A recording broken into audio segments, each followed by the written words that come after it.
Pete Alonso. Pete, you are now the man. Alonso's the guy who's really made it happen. The guy hits bombs. It's going to go. Home run.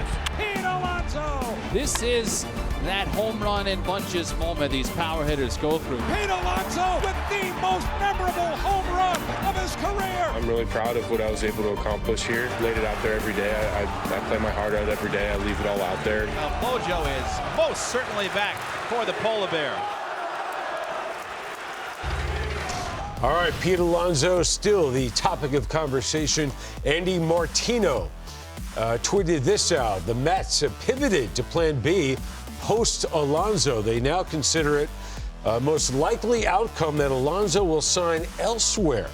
They add Winker, Jesse Winker, and very popular, by the way, with the fans, and will add a reliever, possibly a top one.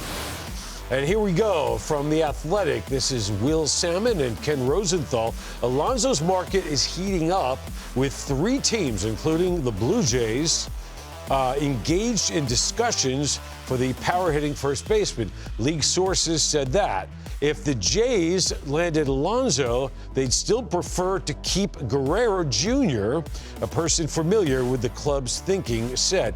There's a lot of moving parts here, but the bottom line is this, guys. Pete Alonso does not have a team, and we're in mid-January. Yeah, and that's difficult. I mean, I've been in that space before, and when you are that close to spring training and you don't know where you're going to play, it's a difficult place to be as a player. This is what I'll say about Alonso. I understand that the last few years have not been up to par for Alonso's, what we've seen from him. However, you're looking at a player that's hit the most, well, only second to Aaron Judge, home runs in Major League Baseball, only by 6.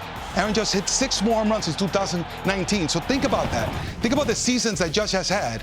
And Alonso is second to him in home runs just by 6. RBIs, guess who's leading since 2019? It's Pete Alonso. And that's including the last 2 years where perhaps you could say these are subpar seasons.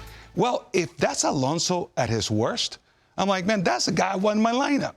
Now, do I think that the best way to acquire Alonso is in a short-term deal? You know, I know that they're talking about the 3-year deal with options. Could it be a 2-year deal with options? Let's front-load it. Allow him to walk whenever he wants to. He's going to be highly motivated, and you're not tied long-term. Okay, before you go, I wanted to say this. He turned down a long-term deal. That's okay. His prerogative. He just had his walk year.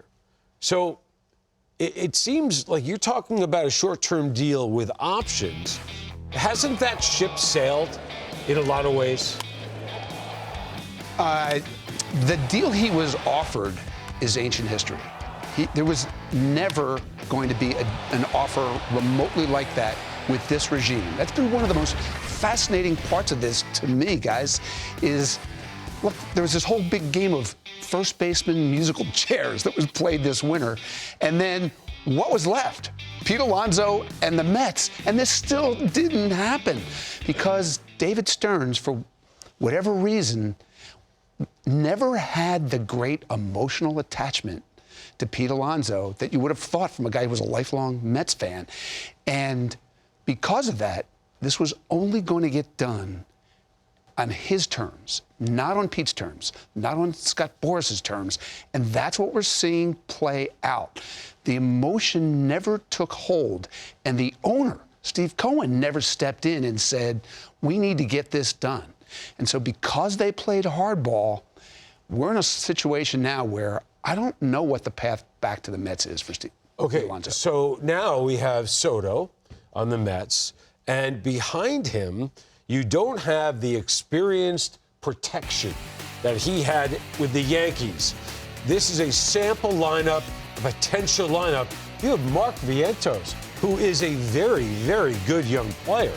But are you going to put a young player playing a new position behind Juan Soto? I'd rather have Pete Alonso in this situation. Yeah, and this is one of the reasons why I don't think that tweet that we saw earlier is like set in stone, like the Mets have already turned the page. I don't think so. And we've known that Scott Boras is one of these guys who, okay, Stearns, you're not hearing me? Let me go ahead and talk to the boss. I'm going to go talk to Uncle Steve, all right? And I'll go directly to him. We've seen him do this before. He did it in Texas with Alex Rodriguez when he, again, broke records with that contract. He went straight to ownership. So that could still happen. Do I think he's going to return to the Mets? Personally, I don't think so. There are other teams out there that are willing to go and do that 3-year deal. And we saw, Ken Rosenthal we saw what he just wrote, right? It's heating up. Well, the Blue Jays landing Alonso and keeping Vlad Guerrero Jr., that would really solidify their lineup. Guys, Alonso's only 30 years old. I know he had tough 2 years.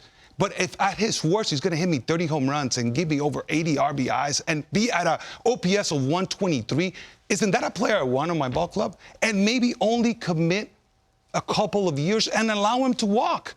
If he has a great year, he walks. I only was committed to him 1 year. Right. I remember the structure that they offered the Mets was a 3-year deal with an opt-out after every season. Tell me that structure wouldn't work for the Blue Jays. Oh, yeah. In a heartbeat. So I'm expecting, I will probably lean more towards that. We heard something about the San Francisco Giants. They're not scared to spend either.